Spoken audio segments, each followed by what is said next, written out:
Hello दोस्तों, जय माता दी। कैसे हैं आप सभी? आई होप आप लोग बहुत अच्छे से होंगे। अभी अभी मैं बस पूजा करके आई हूँ। आज नवरात्रि का छठवां दिन है। माँ कात्यायनी की पूजा होती है आज। और बस अभी अभी मेरी पूजा जो है वो संपन्न हुई है। अब मैं जाके नाश्ता वगैरह करूँगी। सुशील जी तो पहले ही जा चुके हैं। वो उनके जाने के बाद ही मैं नहाने जाती हूँ। वो पूजा कर लेते हैं, अपना पाठ पढ़ते हैं, उसके बाद वो चले जाते हैं। फिर मैं आती हूँ, मैं पूजा करती हूँ, आरती करती हूँ। उसके बाद मैं अपना नाश्ता वगैरह करती हूँ। आरुष को भी आज से स्कूल शुरू हो गई है, तो वो भी अभी स्कूल में है। शुभी की वो अभी घर में है, उनका स्कूल कल था। उनका तो मतलब हफ्ते में 3 दिन जो रहता है, तो आज नहीं है उनका। तो अभी ना मुझे दवाइयाँ खानी है, तो पहले नाश्ता कर लूँ। मन नहीं कर रहा है, अभी मन कर रहा है थोड़ा देर बैठ जाऊँ, लेकिन लेट हो रहा है मुझे दवाइयों के लिए, तो नाश्ता करना पड़ेगा। लेकिन सबसे पहले सूबी को दवाइयाँ दे दूँ, उसको भी मैंने अभी दवाइयाँ नहीं दी हैं। तो चलिए पहले उनको दवाइयाँ दे देती हूँ, उसके बाद मैं नाश्ता करूँगी।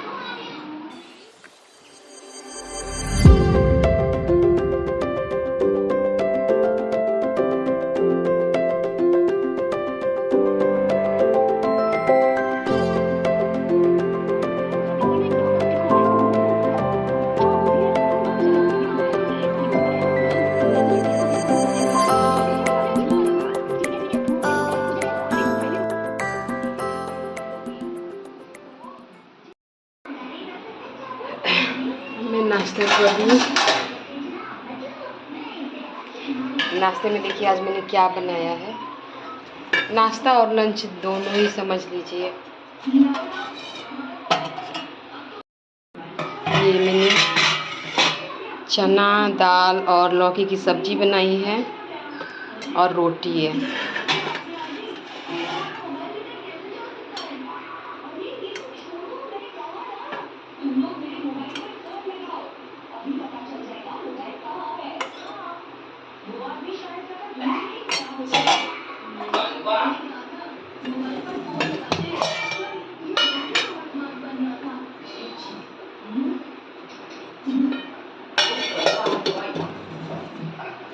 आरुष को ना ये वाली सब्ज़ी पसंद नहीं आ रही थी, तो काजल ने उसके लिए ये दिया है, आलू और सोयाबीन की सूखी सब्ज़ी। यही वो थोड़ी सी लेके गया है अपने लंच में, और थोड़ा सा मैंने यहाँ पे रखा है, जब आएगा तो दाल चावल के साथ खा लेगा।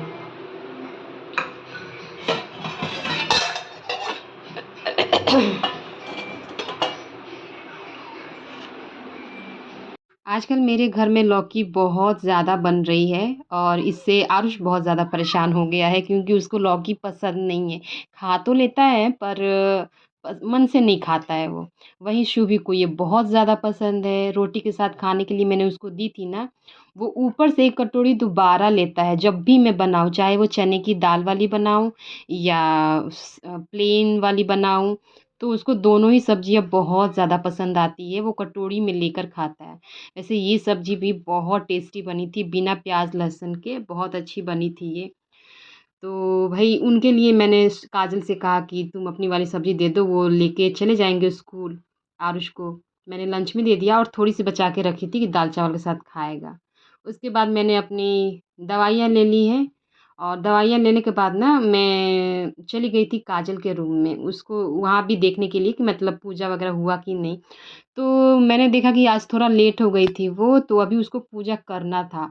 बस थोड़ी देर में बैठी, बातें की, और जब उसका पूजा करने के लिए वो मतलब जा ही रही थी ना, तब तक मैंने कहा कि आप पूजा करो, मैं नीचे अब जा रही हूँ, मुझे थोड़ा काम है, चाय वग़ैरह बनाना है। तो मैं नीचे आ गई थी और मज़दूरों के लिए चाय चढ़ा दिया था। आज 7 लोग हैं, तो मैं यहाँ पे 7 लोगों के लिए चाय बना रही हूँ। तो चाय पत्ती, चीनी और अदरक वग़ैरह डालकर मैं उसको उबलने दूँगी। उसके बाद जो थोड़े से बर्तन मैंने नाश्ता किया था ना, तो उस वक़्त धोए नहीं थे। तो यहाँ मैं उन बर्तनों को धो लूँगी। साथ में 1-2 बर्तन और भी हो गए थे, निकल गए थे। 2-4 क्लासें हो जाती है बार-बार, दवाई वग़ैरह खिलाया था ना, तो वो सारी चीज़ें मैं धो के यहाँ पे हटा लूँगी। वैसे व्रत त्योहार जब भी आता है ना, तो पता नहीं क्यों इतने ज़्यादा बर्तन होते रहते हैं, बार-बार, बार-बार, थोड़े-थोड़े करके निकलते रहते हैं, और बार-बार ही मतलब ऐसा लगता है ना कि सारा दिन हम लोग बर्तन ही धो रहे हैं। त्योहार हो कोई भी नवरात्रि में ख़ासकर ज़्यादा 9 दिनों का होता है, घर में पाठ रखा जाता है तो हर जगह ना एक शुद्ध रखना पड़ता है मुझको। मेरा ना आदत है कहीं भी ना कुछ भी जूठा नहीं रहने दूँगी। कोई फ़र्श या कोई भी ये किचन का काउंटर टॉप कहीं भी मैं हमेशा पोंछती रहती हूँ। कुछ भी अगर बच्चे रख देते हैं तो फिर से वहाँ पे पोछा लगा देती हूँ। मतलब कुछ भी है जूठा निकल रहा है बर्तन तो उसको उसी वक़्त धो के हटा देती हूँ। मतलब हर जगह मेरा शुद्ध रहे बस। तो ऐसा लगता है ना कि सारा दिन बस हम लोग बर्तन ही धो रहे हैं और बस साफ-सफाई ही चलती रहती है। लेकिन अच्छा लगता है, पूरा घर ही मेरा शुद्ध रहता है कि भाई माता रानी मेरे घर में आई हैं, तो घर तो मैं ऐसे जूठा तो नहीं छोड़ सकती ना। तो बस इसीलिए मेरा काम थोड़ा बढ़ जाता है और त्योहार तो है ही, होता ही है कि थोड़ा काम ज़्यादा रहता है उसमें, कोई बात नहीं, अच्छा भी लगता है। तो यहाँ मैंने दूध डाल दिया है और बस अब ये उबल जाए तो मैं इसको लेकर निकल जाऊँगी। और धूप तो आजकल इतनी ज़्यादा हो रही है ना कि मतलब चाय देने जाती हूँ, फिर कुछ काम आता है, फिर वहाँ से जाती हूँ, आती हूँ। जाने-आने में मेरा चेहरा मतलब लगता है ना कि धूप से जल जाता है एकदम। बहुत तेज़ धूप निकल रही है, अक्टूबर मंथ है लेकिन कोई भी यहाँ तो वैसे नहीं पड़ती है सर्दी लेकिन फिर भी बारिश वगैरह तो थोड़ा होने ही लगता है लेकिन इस बार नहीं हो रहा है। बारिश अगर हो भी रही है ना तो फिर से वापस से धूप बहुत तेज़ आ जा रही है। तो गर्मी यहाँ पे दोस्तों बहुत ज़्यादा गर्मी है, बहुत ज़्यादा गर्मी। और उसमें मुझे ये दोनों टाइम चाय बनानी पड़ती है। चीनी भी इतनी ज़्यादा आजकल लग रही है कि मैंने डब्बा दिखाया आप लोगों को, मेरी चीनी ख़त्म हो जा रही है बार-बार, बहुत जल्दी-जल्दी चीनी ख़त्म होती है। तो भाई ये जो मज़दूर लोग हैं ना बहुत मीठी चाय पीते हैं। हम लोग अपने चाय में पर्सनली अगर बनाएँ अपने लिए तो इतना ज़्यादा मीठा हम लोग नहीं पीते हैं, लेकिन उनके लिए थोड़ा-सा मैं मीठा ज़्यादा बनाती हूँ। और बस इसीलिए कभी मज़दूर ज़्यादा आते हैं, कभी कम आते हैं तो भाई चीनी तो लगेगा ही। मज़दूरों को चाय देकर आने के बाद ना मैं घर में आके थोड़ा लेट गई थी। तकिया फ़र्श पे लेके और लेटी थी बस मेरी आँख लग गई थी। यहाँ पे अभी 1:30 बज रहे हैं और सुशील जी आए थे, तो मुझे उनके लिए फ्रूट्स कट करने थे और मेरा चेहरा देखिए दोस्तों अजीब-सा लग रहा है। क्योंकि हम लोग ना नवरात्रि में कोई श्रृंगार नहीं करते हैं, सारा श्रृंगार क्योंकि हम लोग माता रानी को अर्पण करते हैं तो कुछ भी नहीं, सिंदूर वगैरह कुछ भी नहीं, काजल, लिपस्टिक कुछ भी नहीं लगाते हैं।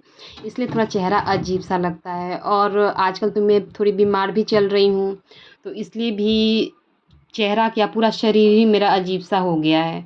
चलिए कोई बात नहीं, ये सब तो मेरे साथ लगा ही रहता है। हाँ, सप्तमी के दिन जब हम लोग श्रृंगार चढ़ाते हैं माता को ना, तो तब से मैं काजल कम से कम लगाना शुरू कर देती हूँ।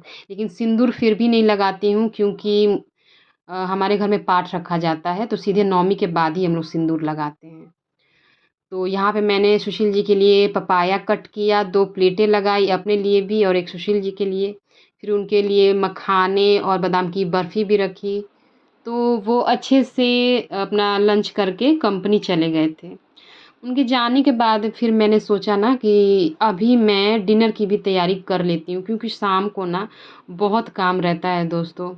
और ये देखिए ये ना कल का चोखा है, आलू का चोखा। आलू का चोखा मतलब आलू का भरता जिसे कहा जाता है। तो मैं कल ही ना आलू का भरता जब बनाया था मैंने तो थोड़ा ज़्यादा ही बना लिया था कि मैं बच्चों के लिए आलू का पराठा भी बना लूँगी रात में। तो लेकिन फिर मैं बना नहीं पाई, कल मैं बहुत ज़्यादा ही थक गई थी। शाम को बहुत सारा काम रहता है दोस्तों। तो मैंने ये भरता फ्रिज में रख दिया था कि कोई बात नहीं दूसरे दिन बना लूँगी। तो बस मैंने आज इसकी तैयारी कर ली है, करके मैं इसको फ्रिज में रख दूँगी और रात में फिर मुझे कुछ ज़्यादा करना नहीं रहेगा, आटा गूँथूँगी और गरमा-गरम पराठा बना के अपने बच्चों को दे दूँगी।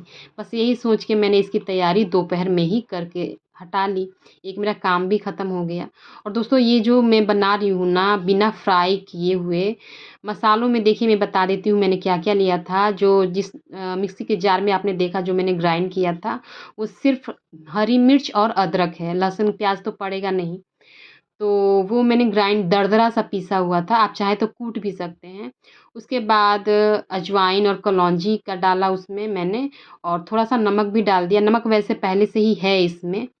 ऊपर से बस आटा में थोड़ा जाएगा तभी नमक चाहिए ना, तो थोड़ा और नमक मैंने इसमें ऐड किया। उसके बाद एक नींबू निचोड़ के इसमें डाल दूँगी, फिर ढेर सारी धनिया की पत्तियाँ डाल दूँगी और यकीन मानिए ये स्टफिंग जो है ना, बहुत ही बढ़िया बनती है, बहुत ही मज़ेदार टेस्ट आता है इसका। समझ में ही नहीं आता है कि इसमें लहसुन प्याज़ नहीं है, इतना टेस्टी लगता है ये। तो जब त्योहार ना भी रहे ना तो कभी-कभी मैं ये चीज़ ज़रूर बनाती हूँ। तो बस ये काम मेरा दोपहर में ही मैंने कंप्लीट कर लिया, क्योंकि रात में शाम के टाइम में क्या होता है ना कि फिर से मुझे पूजा आरती की तैयारी करनी होती है। सारा जो मंदिर है ना वो वापस से क्लीन करके भोग फूल वगैरह सब कुछ मंदिर को अच्छे से क्लीन करती हूँ। पूजा के बर्तन धोती हूँ, फिर नहा धो के तैयार होके पूजा आरती करती हूँ। तो ये सब करने में बहुत वक्त लगता है, ऊपर से उसके बाद बच्चों के लिए खाना वगैरह, तो आप सोच ही सकते हो बहुत ज़्यादा टाइम लगता है इन सब चीज़ों में। तो इसीलिए मैंने इसकी तैयारी दोपहर में ही कर ली है। और देखिए कितना सारा धनिया का पत्ता मैंने इसमें डाला हुआ है। तो बस मैं इसको अब अच्छे से मिक्स कर दूँगी। लेकिन जब मैं इसको मिक्स कर रही थी ना तो हो ही नहीं रहा था, क्योंकि आलू जो थे वो बहुत टाइट हो गए थे। मतलब आलू नहीं, आलू का चोखा बहुत ज़्यादा टाइट हो गया था, क्योंकि फ्रिज में रखा था मैंने। तो इसको मिक्स करने में मुझे थोड़ा वक्त लगा और करते-करते मेरे हाथ पे दर्द होने लगा। आजकल बहुत ज़्यादा कमज़ोरी मुझे हो गई है, बहुत ज़्यादा। पता नहीं ये चीज़ मेरी कब सही होगी। इतने सारे फ्रूट्स वग़ैरह खा रही हूँ फिर भी कोई असर नहीं हो रहा है, पता नहीं। माता रानी ये सब मेरा जल्दी से मेरी शक्ति को वापस लौटा दें। बहुत ज़रूरत है, इस तरह से काम करना ना बहुत समझ में आता है कि बाप रे! काम करना है। वरना ना मुझे काम करने में ज़रा-सी भी मतलब आलस नहीं होता है मुझे, बहुत अच्छे से मैं कर लेती हूँ। और यहाँ मैंने थोड़ा-सा टेस्ट किया, ये कितना यम्मी मज़ेदार टेस्ट आया था इसका, मज़ा आ गया था। और मैं भी आजकल बहुत सिंपल सा खाना खा रही हूँ ना, सिर्फ़ लौकी, पालक यही सब, तो अभी ना मुझे इसको टेस्ट करके बहुत अच्छा लगा था। तो बस अब ये स्टफिंग तैयार हो गई है, मैं इसको रख दूँगी फ्रिज में। और मैं आज का ये व्लॉग भी अपना यहीं पे एंड कर दूँगी। तो अगर आपको आज का ये व्लॉग पसंद आया है, तो प्लीज़ इसको लाइक कर लीजिएगा, कमेंट करके बताइएगा आपको कैसा लगा। और अगर नए हैं मेरे चैनल पे तो सब्सक्राइब ज़रूर करिएगा। अभी सब्सक्राइब कर लीजिए, वरना आप बाद में ना भूल जाते हो आप लोग। तो बस मैं यहाँ पे आप लोगों से विदा लेती हूँ। अपना ढेर सारा ख़्याल रखिएगा, अपने परिवार का भी ख़्याल रखिएगा। बाय बाय, टेक केयर, जय माता रानी।